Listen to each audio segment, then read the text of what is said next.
The Flow on Talk North alongside Ricky Palermo, online engineer and producer Brandon Morton, and a special thank you to Brian Powers, DJ Brainpower. The music you just hear brought to you by our own collegiate roommate, now friend.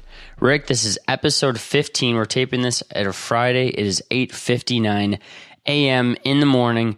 We got some Big Black in us. We are ready to go. What are we talking about today? A lot of coffee in us for sure early morning on a Friday. Episode 17. You shorted us to. Did I say 16? 15. Did I say 15? We're on 17. Yeah. Just kidding. Good year in your teenage years. You're 17. Pretty useless. Mm-hmm. Good times. All right, we'll lead off with Millenialprobz because that is what we do here on The Flow. And then we're talking football. All right, we're going through our divisions in the NFL. This week is the AFC South. All right, folks. So we're going down. We got the Jaguars, Texans, Colts, and Titans, if you do not know who is in the South. Then we got some fantasy football talk. We're going to give you some low-key guys you can scoop late in your fantasy drafts this upcoming month in August, because that's happening. The MLB trade rumors are now out there, and they're official because the trade deadline has passed, and the Twins are revamped. Finish with one thought. Alex, Millenialprobz. Okay, so I'm bringing out a debate here. I've had about 4 problems in this week because there's a little bit of seasonality to these problems because there's some summer stuff I still want to talk about, but this is something I've been glossing over lately. So say there's a girl. Let's say she's a cute girl. Follow her on social media. Maybe you went to middle school, high school with her, college. So you got past the dilemma of if you follow them on social media or not? Yeah. You're already there. So we're following them on social media. You were friends with them at one point, but you've kind of lost track. But there's always that hope, that glisten in your eye that, maybe someday the worlds collide and you end up together or something like that. But she's got a boyfriend. Oh. And so she posts with this boyfriend. Do you like the picture? Because you usually like her pictures, but when the boyfriend comes on the feed, do you have a moment's hesitation, or are you just going for it? You like it every time. Every time. You like consistency. You like it if she posts it on Instagram and then Facebook, because people do that. You can double dip. Okay. And, Twitter, you don't really post pictures on. But yeah, you got to show them that there's an interest there. Because if you don't keep liking it, then you're not going to come up in her mind because she's got a boyfriend. So she's not thinking about other dudes. But she sees your name, like her photos. You know that you're putting the buzz in. But riddle me this: Are you kind of going the bad boy route? Are you almost going to make her more interested if she notices that you're liking her pictures when it's just her? But then if some guy gets in the mix, you're like, you know what, Becky, I'm not really about that because I like you, but I don't like this guy you're with because maybe that should be me. Does that change your mind at all, Richardo? Well, yeah, I won't like the pic if she's got the boy in the pic, right? Yeah. You don't like that one. But all the other selfies, yeah. Yes, okay. I like those. So we can agree on that. So when the guy comes into play, kind of leave it alone. But push comes to shove, it's just her. You're going in every single time. You're putting your bid in, basically. Yeah, it's like a subliminal conversation you're having with somebody. Like if you go back and forth. But if she doesn't like any of your stuff, then that's probably a sign too that she's not interested and that the boyfriend's a good guy. Boyfriend, yeah, they're committed, and you don't want to get in. You don't want to get in the way of a good guy scenario. Don't want either. to be a homewrecker. As a good guy, trying to be a good guy, you don't want to be a homewrecker via social media. Now, let me go side tangent just for a moment. Say your buddy has a girlfriend, they break up. Cute, you'd probably date her, but it's your friend. You can't date her. Oh, man. Do you unfollow her? Do you simply stop liking her pictures, or do you just continue as you were? Right. Well, see, that's interesting because you don't like. Well, if you have an interest in dating her, you got to have the convo with your bro. Be like, yo, you used to date this tough chick. Convo to have. I like her. You guys didn't work out. But if it's a platonic, yeah, whatever. You can like their social media posts. Okay. And I just ran into that scenario where I was liking this girl's pictures who was dating one of our boys. And then I realized, you know what? If he saw me liking this, he'd probably be maybe a little bit rattled about this. So maybe I'm just going to hold off for a little while. Well, no, I don't hesitate to like my friends' girlfriends' photos. Yes, but an ex-girlfriend. Oh, ex-girlfriend. Ex-girlfriend's a little different. Yeah, a little different. So I don't know. Interesting. Okay, we'll revisit it. Interesting. Rick, I like what you have put down. I'm excited to talk about this. Yeah, so Millenialprobz, there's instant communication in our world now with our cell phones. You can text somebody whenever. You can, message someone on social media or just really say anything on social media. You could just post and people see what you're thinking, right? It's kind of like a virtual, brainstorming, this is what I'm thinking, but I'm going to type it out. That's what social media is. Sometimes when you get drunk, you post those things and you don't realize you do them. So yes, you do. Over the last 2 or 3 weeks, I've had a couple of occasions where there have been, there's been some liquid courage in me. Okay. We were at a wedding. We did have the wedding. Spent a weekend down in Wrigleyville. Bang, bang. Yeah, so it's all right. And sometimes in this new age, you wake up the next day and you look at your phone and you say, I texted her.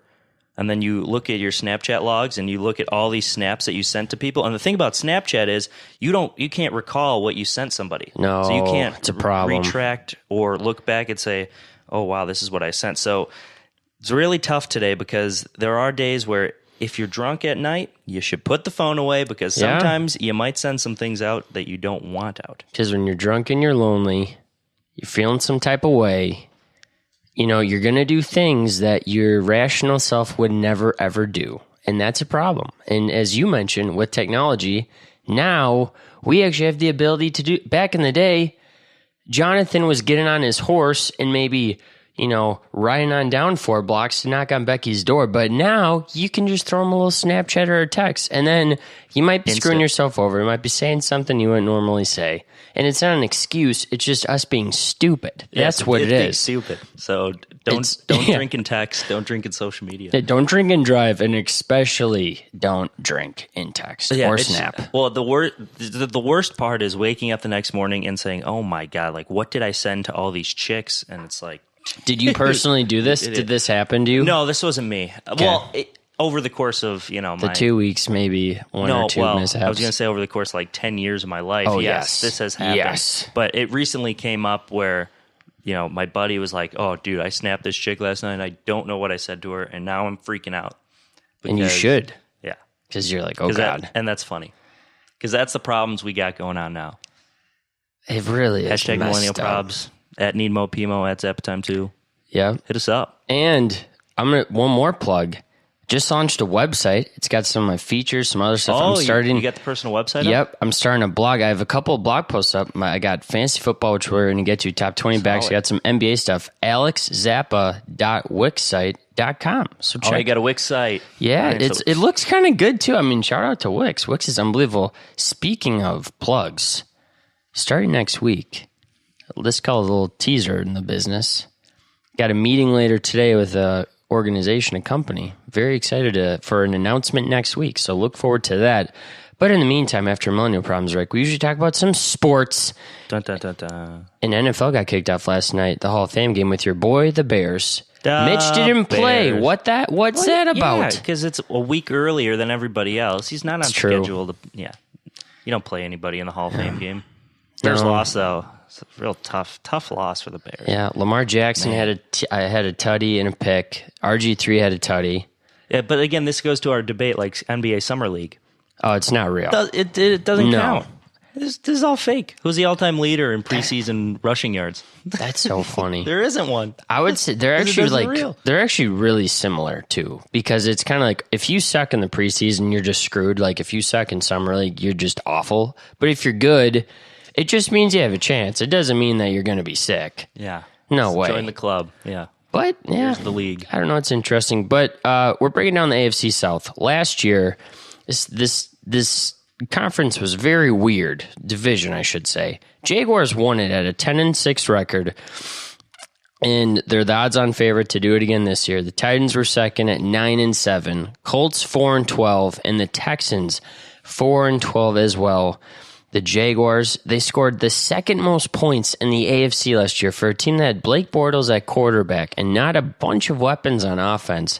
Pretty surprising to see that offense so well. Now, the defense did score a lot of points too, but still, the offense, they averaged somewhere around 30 points per game. I mean, that's pretty elite. Yeah, and they only allowed 268 points defensively, which was the best in the AFC last year. So you combine a high-scoring offense with a really good defense. I mean, Jalen Ramsey, lockdown cornerback, going to watch him. It's Unreal. Ramsey Island this year. Jaguars, pretty sick, but they lost. I mean, they didn't have Allen Robinson last year because he had tore his ACL. True. But, the year before. He was on the roster. Right. He was part of the squad, but he's gone to the Bears now. Jaguars are plus 180 to win the division. Those are good odds. I like those odds a lot. But what's crazy is the Texans are plus 188.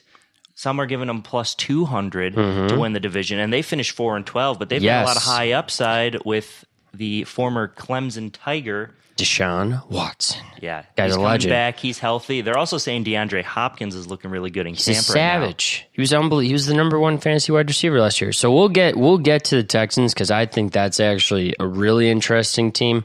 Some other tidbits about the Jaguars. They led the league in rushing yards per game last year at over 140. Because of the rookie. Man, how about rookie running backs Leonard last year? Fournette. Well, and again, we're going to talk about fantasy. 4 rookie running backs inside the top 10. I mean, Leonard Fournette historic. He maybe has the most upside, right? Because he's just a beast. He's The an dude's absolute huge. yeah. He can go between the tackles, and obviously he can catch the ball a little bit too. They had the number 1 pass defense last year, number 2 in opposing yards per game. I think you mentioned that, Rick. I mean, they lose Allen Robinson. He was on the team, but as you mentioned, he got hurt. Allen Hurns is gone. He's on Dallas. Watch out for him. He's like their number 1 receiver. They have nobody there. They gained Dante Moncrief and Cam Robinson, who's the former number 1 overall pick as a tackle. He was a top 3 guy. So it's a team that, again, Leonard Fournette in the backfield. TJ Yeldon is his backup, former Alabama guy. Really good. Blake Bortles another year under his belt. Yeah. He can run too. I mean, he's a feisty dude. He'll run for a first down. His short to medium throw accuracy is average to below average. It just is. But his deep balls are pretty good. And so the guys are just going to run. I like the Jaguars. The Titans, I don't really know what to make of this team because last year everyone was on the hype train for this offense, but Mariota last year, 13 touchdowns, 15 picks. But the year before, everyone was so encouraged because he went 26-9. Yeah, there was a lot of hype about Mariota coming into last year. Last bit about the Jaguars, though, they were 4-2 against the division last year, so really good. The Titans now 5-1 against the division. Wow. Last year, they dominated play. Their one loss coming to the Jaguars. It's tougher this year. Yeah, and because the Colts were nothing last year without Andrew Luck, and then Texans, as soon as they lost to Deshaun, they turned into nothing. So obviously it's going to be more competitive, but the Titans, watch out for Derrick Henry this season. We'll talk about him in a little bit, but man, DeMarco Murray screwed us in fantasy last year. Oh my God. I had him on all my teams. I was so set on him. I put my mortgage on DeMarco Murray last year. And he foreclosed for sure. Yeah, that is... Yeah. Deion Lewis, though, comes to town, so DeMarco's out. D. Henry, former Heisman Trophy winner, is going to be... we got a little bit of a bell cow back syndrome. Dude, he fills out a scary suit. Like during the Heisman presentation that year, back in 2015, when he wore that suit, like you could see his you could see his arm vein poking out in his bicep. I mean, pretty sure he's like 6'4", 260. Just not someone you want to tackle whatsoever. Mike Vrabel, former New England Patriots linebacker, is now the coach, takes over for Mike Mularkey. If you haven't seen him on the Hard Knocks for the Texans season, you have to watch. The defense was 4th best against the run of the Titans, and so it was a team that played pretty dang good defense, and their offense didn't really screw up much. Because Murray didn't get the job done. And, Mariota didn't have that big year, but he's not a passing quarterback, right? No, he's one of those versatile so. guys that they can run the option with. The Titans were a minus 22 in points last year, so their defense allowed 22 more points than their offense scored. But like you said, their defense was really good. It was just that their offense was so bad. They only scored 334 points last year. Yeah, not a lot of standout players that you'd maybe recognize from Pro Bowls or whatnot, but just a solid unit. So the Titans are 9-7. Again, with the Texans with a full season of Deshaun, Colts get back Luck, and the Jaguars are just... They were a young team last year. You'd assume they're just going to get better.